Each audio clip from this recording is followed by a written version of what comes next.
Alistair, I always feel like I'm on a podcast when I talk to you. I feel like I'm underdressed when I. He always steps up his game. And it's like the middle of the night in Johannesburg, right? Well, it's not the middle of the night, but it is. It's 1814. We just make sure that we respect other people when we dress to meet. Whoa, whoa. I feel like that was an attack. And he's in I a don't want to pull t-shirt. And he's in a t-shirt. Well, I guess we'll all turn off our videos. Next time I'll have a suit jacket, Alistair. No, but Link, this is still a t-shirt. I promise you can see here, this is a sports shirt. So everything is safe. Good stuff. John, you're muted. You're on mute, John.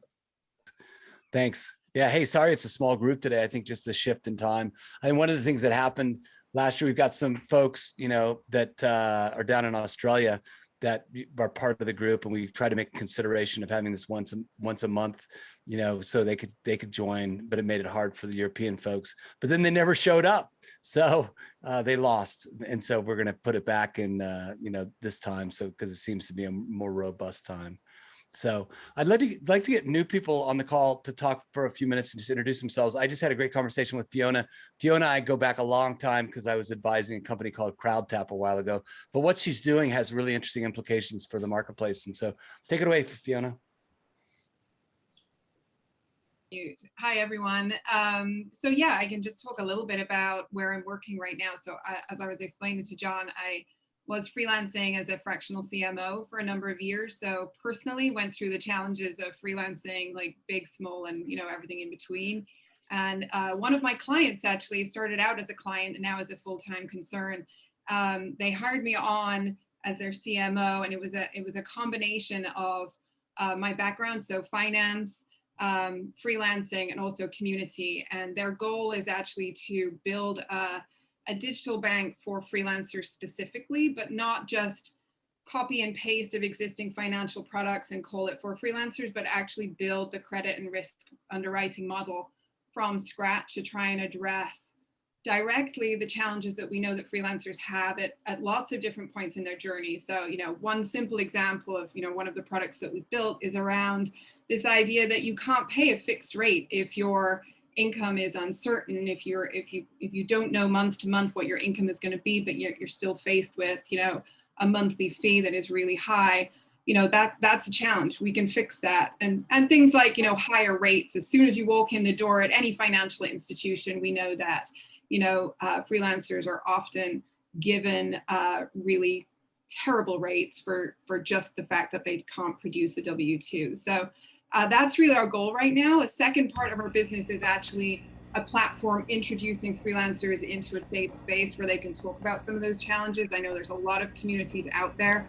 Ours is specifically only for freelancers and only focusing on kind of their business needs and helping them to figure out how to structure it and find success.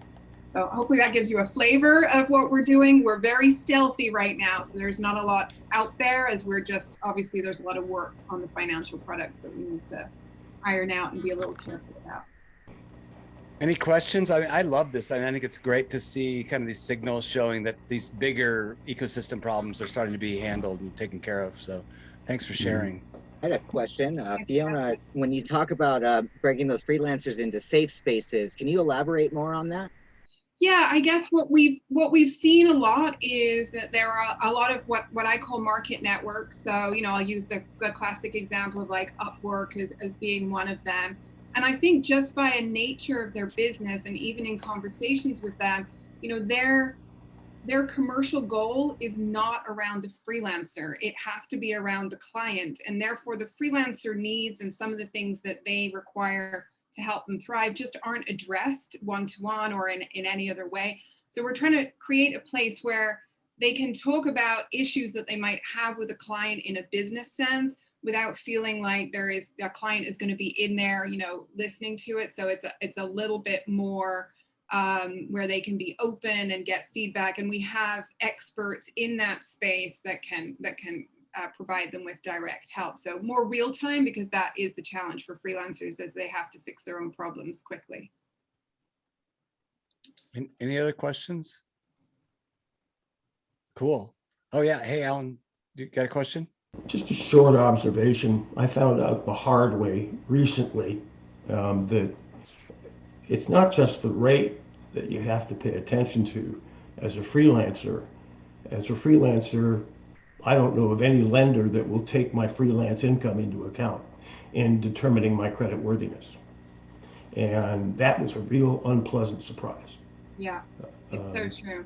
It- Especially if well, you're trying to get a mortgage or, you know, or plan for your retirement. We know that those are huge struggles These are all, for freelancers. I just moved, so that's exactly what I'm talking about. Well, it's something that I don't think a lot of folks in my space know about until they find out the same way I did, the hard way. Right. Because I'd never had anybody even mention that to me in the past. Yeah. No, it's a tough shift. As an entrepreneur, I've started several companies. I always am shocked by that myself. So that's great. Any other new faces on the call today? No. Hey, Mafe, you want to give us a little update on the code of conduct? Mafe's been awesome about volunteering to help us create a code of conduct for the group. And so she's been diligently working on that. And I know, you know, kind of Catherine's been helping out a little as well. Any thoughts? Well, we had, of course, I did some research and have a few people came up to rise enough to help.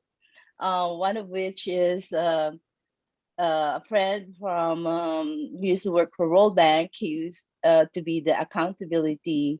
He's responsible for accountability during his time, and so he said that he's gonna advise in doing such. And then there's another person who works for Merrill Lynch that actually stepped as an advisor. And another person who's been doing this for work is also a consultant, and we are going to meet, and he's also pledging to help. And because one of the things that in doing this work is to be able to include the whole community in creating the code of conduct instead of just writing it down. Mm-hmm. So that we know that that everybody is kind of buying into it. So that's great. Well, that sounds good. I look forward to updates and seeing the progress that you're making. Thanks. Yes. Yes, probably after the meeting, I will have a timeline and all this and what direction it's going to go. And I am set to speak to 3 more people so that from the community, so that we could talk and start with a little team and do this together. That sounds great. Very cool. Thanks for sharing. Thank you. Yeah. Sorry, I wasn't prepared. No, that's awesome. I thought just like a little roulette today. I'm going to just call on people that I think have interesting stories. So be ready. Be ready. Yeah. I feel like I'm in Tushman's classroom. Yeah, sorry, exactly right. Yeah, Mike Tushman. You never know with Mike. For sure. I'm gonna call on Steve Rader next because Steve, like, you know, I'd love to share. Kind of, we just went through. So just to let everybody know, we went through the first cohort of the OTPCP, the Open Talent Professional, you know, training that we're starting to do, and it was Steve and Balaji and Diane and John Healy, Brian Pena, who else was on? Ashley, mm-hmm. Mina from Airbus, a bunch of folks. Steve, I mean, what were your impressions? How did it go? Like, what did you think? Yeah, well, I mean, I think this was very much a rubber hits the road type of exercise where we're sitting here trying to figure out how to advise people on how to really adopt this stuff. And it turns out we're still in early stages and this is really hard. And, you know, we're kind of stuck between this, it's happening, we better be doing something to get ready. It's gotta succeed, and lots of piece parts that aren't quite easy to use yet, right? And so I think that was the real eye opener for me. And you could kind of see the resistance too of wow, this is a little harder. Maybe I'll just go back to the old way on right. people's faces. And you know, we're at this kind of juncture where it's you got to find that right balance of adoption and success that keeps you motivated to keep going, rather than, wow, I hit the 5th brick wall of the week, and you know, is this even worth it? So, Right. yeah, I think but there was some great charts that came out of that explaining some of this, some great products, some really, I think we are making really good progress. So Yeah, no, I totally agree. I thought it was amazing. I mean, one of the things I'm super grateful for is that SEI, one of our collective partners, decided to jump in and be a live client in this, because they're struggling a bit, right? They've run some great projects with Topcoder and it's worked out well, but they want to scale it. And so I found what was really interesting there was a big ambition from the C-level, you know, Ryan. And then his reports had different kind of concerns, right? Like Ryan was, let's scale this across the organization as fast as possible and build something big. And Sanjay was like, I just want to make sure I can, you know, use the results of the projects that I do, right? And so picking the right persona of adoption, I think is going to be one of the really difficult things. Like where do we enter the organization, right? Like we know, I think if you guys haven't seen it, one of my favorite stats I've seen lately is the freelancer stat that says that, you know, they have as a platform, you know, 700 of the 1,000 Fortune 100s, Fortune 1000 companies work on their platform from the bottom up. So people inside those organizations actually do work on Freelancer, yet only 15 of those 1,000 are enterprise clients. So a huge disconnect between actually the use from the bottom up and the recognition from the top down. And I try to sort that out. I think it's a really important question for this process.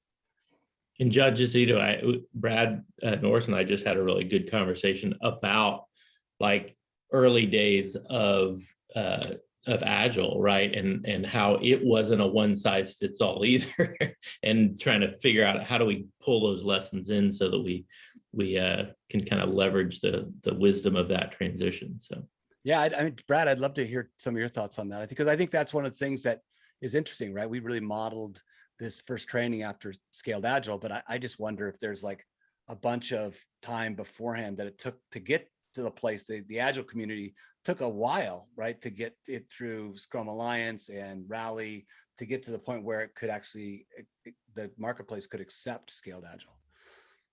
Yeah, in fact, you know, Scaled Agile is, I think, a relatively new concept in the sort of evolution of Agile philosophy. Yeah, when it started, it was very small, really focusing on small software development teams that realized the existing practices and existing models were failing in terms of them being able to move very fast and respond to the business. There were definitely a set of teams that Agile was not a good fit if it included hardware, software, highly regulated, highly performance, fault tolerant kind of systems. Things of those sorts were just like, yeah, we might be interested, but we've got too many impediments to actually adopt this in earnest to begin with. I think there may be some analogs with Open Talent, which are where is it at the most of a premium to be able to get the right people on a project and use unconventional models. To me, it feels, you know, some theories to explore would be those kind of projects where speed, innovation are really at a premium.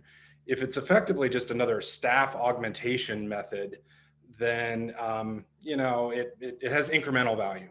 Mm-hmm. But where are the places where it's going to have discontinuous value is really where I encourage us all to think, which, you know, there's probably through trial and error and just talking with people, we can start to find those pockets. But then getting the beachhead there and then finding various ways to domino, which Scale or Agile did over time. Now you find it imbued in almost every kind of technology project out there, but it definitely didn't start that way. Yeah, it's important. I think it's important because we always look at things that are fully baked and developed, right? We take a snapshot of that and say, that's the way it is, not knowing that there's this huge history of development to get to that point. And I find it interesting because Steve, if you remember in the SEI conversation. Remember Ryan was talking about how Agile, they didn't do the adoption of Agile well at SEI because the language, the codification, you know, the kind of clubbiness of that activity was so different than what the corporation adopted. And actually Brad and Brian Saltokum, who's been following me around trying to help me figure out and distill all this stuff. I had a great conversation with the CEO of a tech company yesterday, and he just does not like Agile at all. It's somebody, you know, Brian. And it was so funny because he said, you know, not only do I not like it, but I think it's actually this malicious way to unionize software engineers. Like they've come up with their own process and their own methodology, and they get their own timelines and their own responsibility. And I've lost control as CEO. And I thought that was so interesting, right? It's this kind of bottom up movement that maybe the CEO's role needs to change from being this kind of autocratic, you know, traditional analog in the analog world to something that's more supportive and more of a coach. So. Well, you know, I don't know a lot of details. There's definitely emotional reactions to the philosophies, but ideally, it sounds like, you know, Agile is supposed to do a great job of harmonizing, you know, the business's motives with the technology execution engine, and it sounds like they're disconnected there. Yeah, no, I think you're right. It should be the alternative, which used to be you'd set sail with some giant plan that would take 2 years. And everybody had to live with it, whether it was you're sailing into the reef or not. Right. And so Agile gives you the ability to steer, but that should be done well with leadership as well as the technology teams. Yeah. And Dave Messenger, I was on the phone with Mike Morris, you know, not too long ago, and he was pointing out that, you know, when you guys first started, because you guys have been going for so long, it was all about, you know, top-down support, but bottom-up success. That was the key, right? Like you really wanted to make sure that you had the support, but then you also, you know, needed to make sure those projects on an actual basis really worked for the client. Any thoughts? Because you guys have been doing it for so long. Yeah, definitely. I mean, you know, we always hit so many roadblocks just getting the initial sale. That's why we really needed the top down. But then once you get into a project team, if a project team looks at this as like, hey, I'm always used to doing my work this way, and this thing is so foreign to me, and then it's going to risk my job or anything else, then that was basically the deathbed as well. So you kind of were getting squeezed from both sides. So our first approach was like, let's get the kind of top down that they agree this is a good strategy, and then find some people. And more importantly, it's like, how do you make those people seem like heroes? Like, you know, I always think, especially recently, there's been, you know, kind of that negative push against the 10x engineer, where people say, hey, this person's a 10x engineer. I mean, I think you should almost look at it as like, maybe it's not 10x engineer, but how do you 10x the productivity of a person? So if you can have one person that can utilize the crowd, right, where they can go out and I can tap this architect to go figure out this thing. Maybe I can go get this person in content to go generate help docs for me. I can do this thing. And you get a work done of like a 4 or 5 person team, and you're one person. And you can show that, like, hey, you may have spent X money, but you drove 5 FTEs equivalent worth of work in 2 weeks. And that's just hugely powerful for the company, makes that person seem like a hero. So that's kind of how we try to do from the bottom up side. Yeah, great. That's awesome. Hey, make sure you check out all the great notes on the side too, in the chat. Really good stuff going on for sure. Hey, Jeff, you got your hand raised. Yeah, John, I was just going to add real quickly, and Steve, I'm sure has a different perspective now, 10 years into COSI, but I think you were talking about how do you get started. I think we were large enough to be a good demo project and small enough to not be threatening. You know, we kind of were below the radar screen for quite a while, and nobody told us no. And one learning we took away from General Mills way back when was their simple version of, you know, getting their open innovation going within the company was go where you're wanted.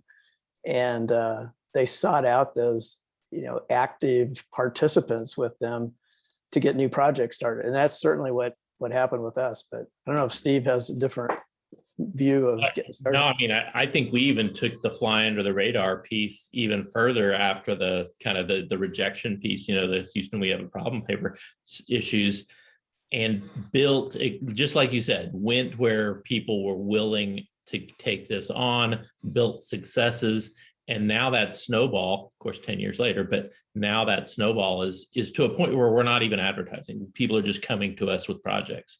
But they're only doing that because now word of mouth success, and it is that kind of build up. But now we have bigger portfolios too. We have different offerings. We have different ways to do things. So it not just flying under the radar, but continually building out, because there's a lot of capacity to this model. And we're just getting started on open talent. Open innovation's been our focus. So thanks, Jeff. That's great. Yeah, no, I think that's a really good point. I mean, I think it's also, a great, I was rereading your paper the other day, Jeff, because, obviously with Jen, helping to write that, it's just been so informative from a framework for the book that we're writing. And you're definitely one of the stars of the book. But, it takes a long time. These are generational changes, right? These are kind of not things that we're going to accomplish next year or next couple of years, but it's almost like we've got to kind of usher in a whole new generation of leaders that are born digitally and used to, operating in a new way. It's just really difficult to convince people that have been doing it a certain way to change. Linda, I know you have your hand up as well. You're on mute. Oh, okay. Unmute myself. Okay. So I sympathize with that CEO who had pre-existing methodologies and had Agile brought in, because if you were building software before Agile, it was integrated into the rest of your work processes, and your teams were built a certain way. And it was basically implementing an industry standard instead of a homegrown one. So Agile brought in a framework that was kind of interchangeable across a lot of companies. And designers have that kind of shared framework too. Everybody learns to make creative briefs, and there's a certain process to design. And I think some of these, types of roles are more prepared for this liquid, team formation and work because they have shared methodologies. I'm kind of, so I understand that the methodology then becomes dominant and the company can't necessarily adjust it very easily because everybody's trained in it. And I know people come in and say, this is the right way. You might have had another great way inside your company that was well understood by everybody, but it just gets overwritten, and good or bad. But I think there are a lot of types of jobs where that the way people work is unique to their company, and we're not so interchangeable. And, I think I'm pretty curious about what happens. I don't know if you guys are reading the stats, about 99% of people want to quit. And I guess that means they're joining the liquid workforce or whatever, becoming bakers, but we already have a bakery on every block. So I don't know how that's going to work, but I think if people are going to be more liquid in their roles, we have to have more roles that have, shared kind of cross-company, cross-industry processes. Mm-hmm. And that's such a good point, because I think if I reflect back on the work in the kind of the way that the advertising communities, changed, right? Everybody had their own methodology and their own terms, their own roles. We were very specific at Crispin when I was there to call things a little bit different than anybody else did. And then as more and more people left to freelance, it was just really hard for us to know how to work with those people, because we created our own language. It wasn't, equivalent to anything else in the industry. And so we needed to actually change the language inside Crispin so that it was more, it accepted a more industry, set of standards, much like Agile has. Hey, I want Brian to get on just for a sec. Brian, you've been really cool research lately, and I don't know if you have any questions for this crowd or any reflections you want to share of what you're learning in some of the interviews. So let me just kind of, as a precursor, Brian is kind of our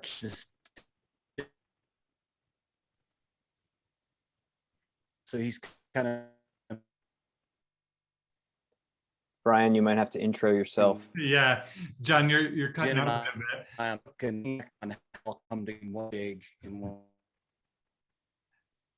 Cool. So I'll try to do John here a little bit. So John, you cut out quite a bit. So what I think he was saying is I've been helping to try to just sort of distill and hear across all of the work going on. So I'm in many ways sort of an outsider to the work that you all do, and so trying to kind of have a new fresh mind of like, what do I see happening, and how do we make sense of it all? And one of the things I've been doing this week is interviewing a lot of hiring managers and trying to find people who sort of what we would call kind of open talent curious, like they've got freelancers, they've sort of dabbled in some new methods, but haven't really thought strategically about how to move forward. And actually, the last comment that was made, Linda, was really interesting to me, because one of the things I've been hearing this week from a lot of these hiring managers is a perception that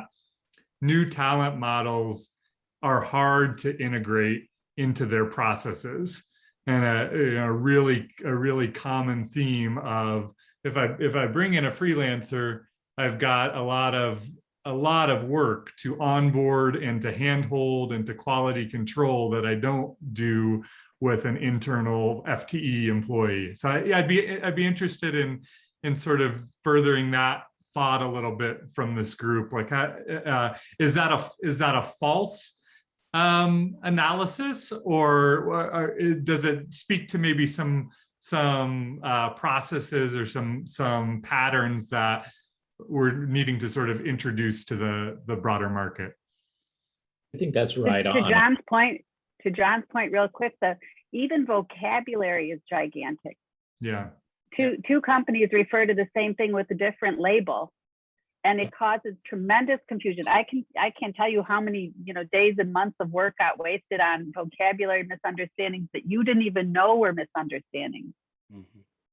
Yeah, and I think this whole the model has changed so much in the freelance world. That platform-based freelance is very different than traditional freelancing, and those models all have very similar nomenclature, very similar terms.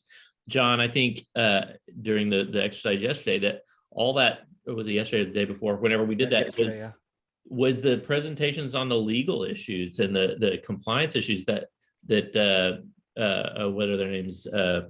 The guys with CXC, that was daunting. And you could just see the legal departments and the HR departments, that's on their mind, and they're like, this doesn't compute, the risk is too high, how do we do this?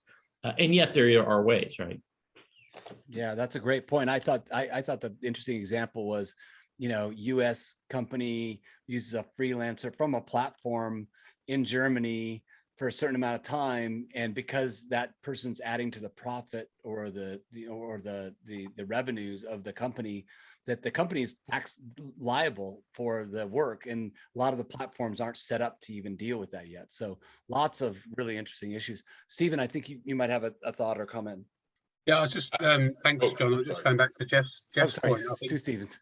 Go ahead. Stephen wants to well-beloved. Yeah. No, sorry, you carry on. So I've already spoken, Steve. You carry on. No, you go ahead. You were first. Thank you. So on Jeff's points, I think what the way in which we're trying to use freelance platforms is really, is the FTE replacement, because that is where our use case, that's where our demand issues are. We can't find resources, either permanent or contractor, to come and join to service the work our clients need. And I think I may have said before, we're fishing in this resource pool with the traditional recruiters and adding more recruiters and more fishing rods, in a pool where the fish are diminishing, right? The fish aren't there anymore. They swam off and gone somewhere else. And that's why we need to find the sources where these platforms can find these resources globally. Now, that's a great, everyone understands that concept.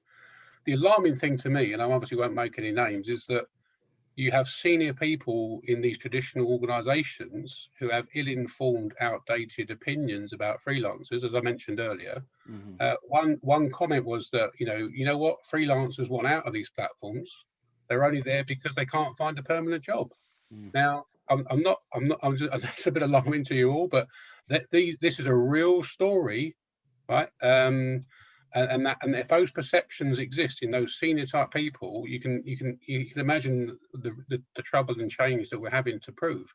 Mm-hmm. Ironically, the same person says, well, freelancers are going to be an important part. So I think they understand that, but they have these preconceived conceptions that are kind of don't help. No, I totally agree. I think one of our biggest things to do is to reframe it, right? To reframe work, and the mindset work is the biggest thing we need to try to accomplish. So great point, Stephen. Thanks. Steve, I know you're out there doing a ton of research, so really really want you to lean in on this one. Yeah, on this one, we've just finished up sort of a project where we interviewed 40 senior HR and procurement people, VPs of talent acquisitions, chief human resources officers, procurement people running these programs. And then we surveyed another 1,000 people, split 500 and 500 procurement in these programs and HR in these programs. But the quick summary is we asked, why aren't you using more freelancers? And we asked them a series of questions about their plans for the future. And they were all very positive. Yes, they're going to do it, use more and everything. But they all said it's going to be much slower than, it's going to be slow. And they said because of systems, bureaucracy, and culture.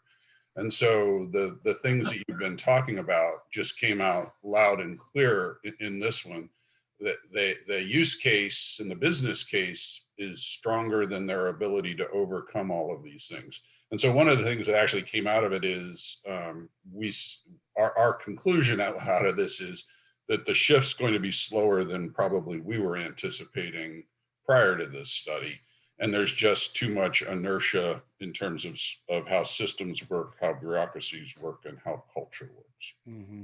I think that's important. I mean, just to address, and to illuminate Brian's question a little bit more, and Steve, you were right there. It's the two levels, right? Because I would say that's the level that Ryan at SEI was playing, right? That kind of, how do I culturate it? How do I get across? I've got to deal with these kinds of issues. Where Sanjay was like, I need my code written, right? And so I just want to pose to everybody, like, where is the best place that we can all as a community enter to be able to influence it the best, right? Yeah, and I was just going to add, all the senior people described it as a business transformation problem, not anything else.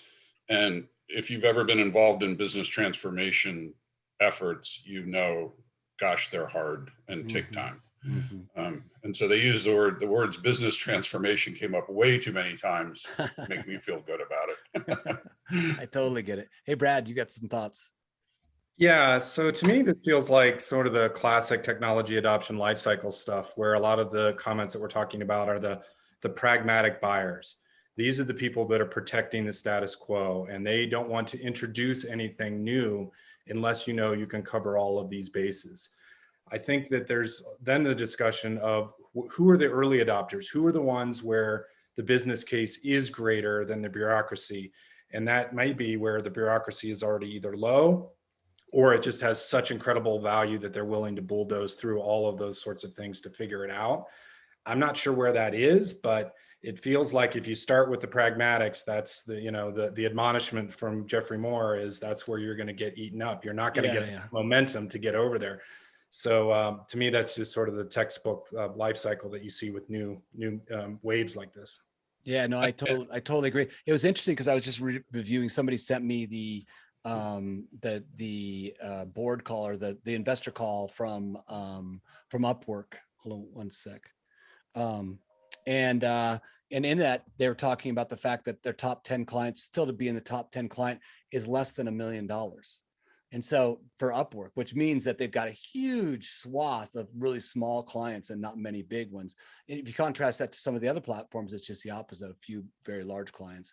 But I thought that was super interesting for the size of Upwork and the fact that it's so diverse that it really means that it's happening in a very much of a bottom-up stealth kind of way, right? I think in the context of Agile, it seems to me it's very much the team that's doing it and using the tools without the even awareness of the overall corporate structure. And I wonder if that's, I don't know. I mean, that's something that Brian, and I've been talking a lot about, like, where do we enter? Like, how do we, if we're going to tip the scale, where's the best place to enter? And I totally agree with you. The pragmatist is just so hard to convince. They can just slow the process down, and it takes years to make it happen. One of the things that came out in our interviews is the companies where they use freelancers as part of their revenue model, then the business unit people get involved and override the bureaucracy and a lot of the other issues. And so if you have a industry or a company where they can deploy freelancers and actually generate revenue, that's where we saw a greater willingness, because it's like the old, Salesforce.com was banned from most corporations in the 90s and early 2000s.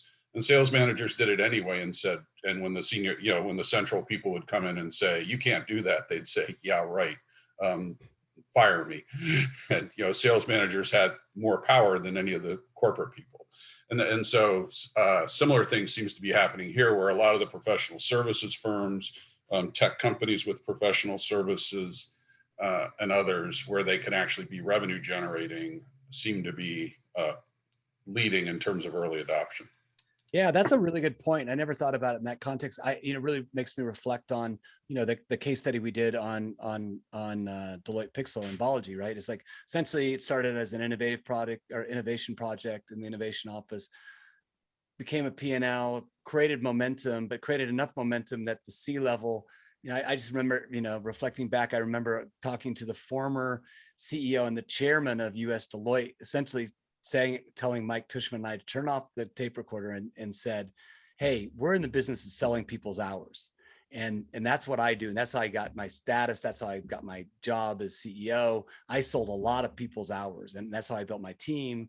Everything in Deloitte's important to that. And this Deloitte Pixel thing totally screws that whole thing up. And so there was a point that I thought, that Balaji was in real trouble. And the big pivot, I think, that Balaji got right with who's his boss's boss, Peter and Matt. They actually aligned it where there was a big need from a revenue source, right? Essentially, the deal was Deloitte couldn't hire full-time data scientists. It took them 4 to 5 months to onboard.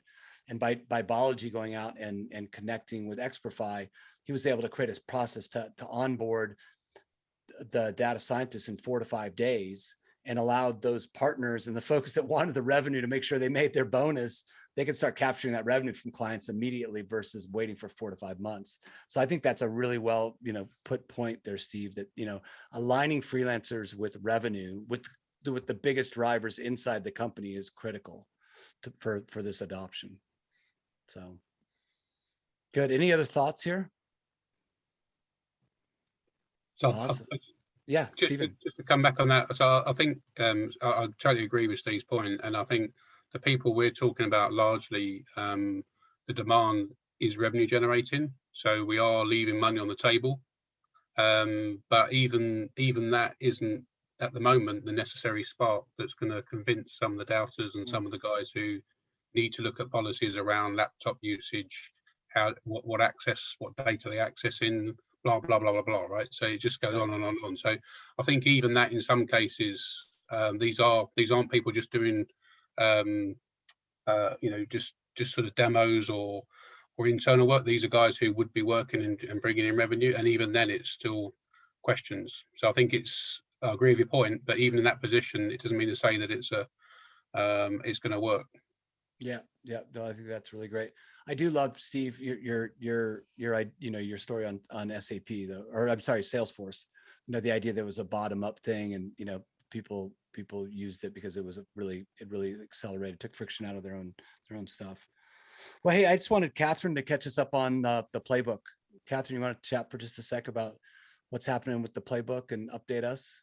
Sure. Yeah. So gosh, the team has been working on the playbook now for a few months, and this week we're pretty much in the final stages of getting a V1 out to the group.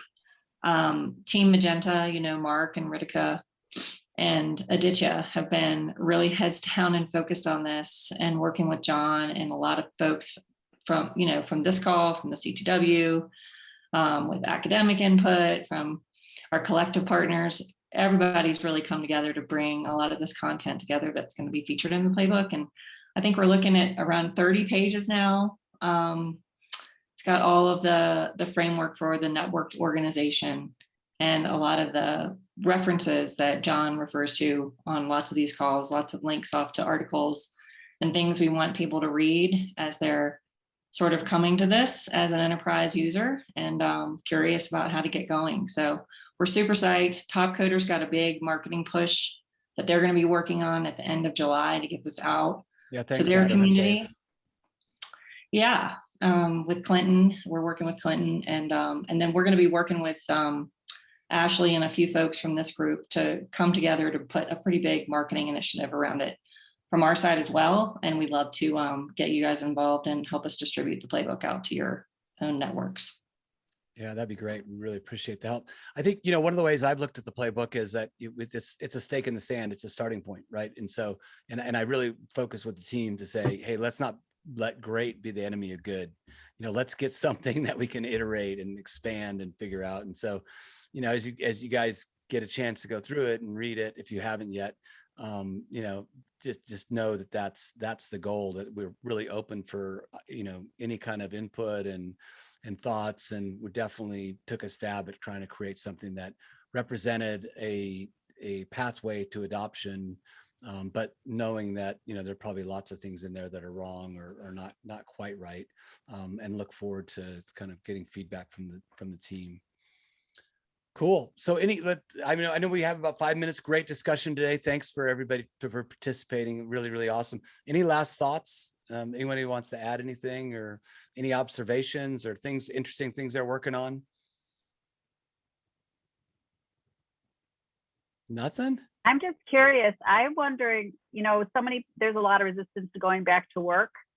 And I think some of the more aggressive companies are going to use that decision as a reason to riff a lot of people. I think people who are going to decide they don't need to be at the office are going to be a little bit sidelined, of course. And if you really can do your work from home, do you need to be an employee, or is that one of the criteria for making you eligible as a contractor?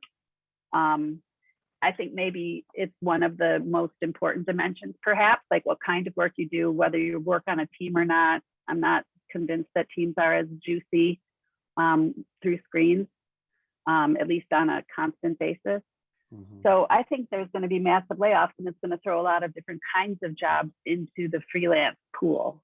Does anyone else think that's coming? I mean, that's I super agree. interesting. Oh, go ahead, Chris. Yeah. Oh, sorry.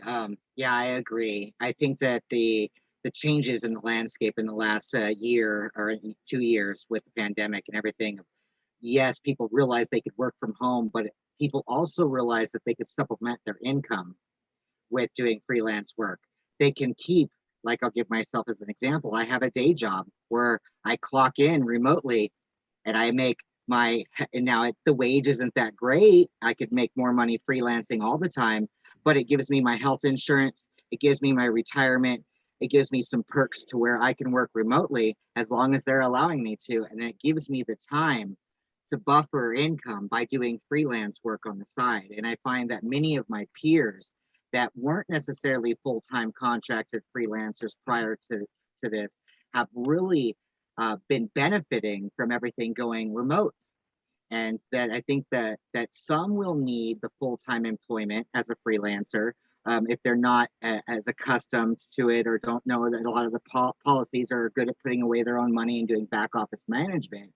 But we're going to see a lot more of that flow where there's the need to increase the availability of online jobs to meet the needs of those people that need to buffer their income because they're not making the wage at that standard go to the office job that they could be making, like their freelancing friends.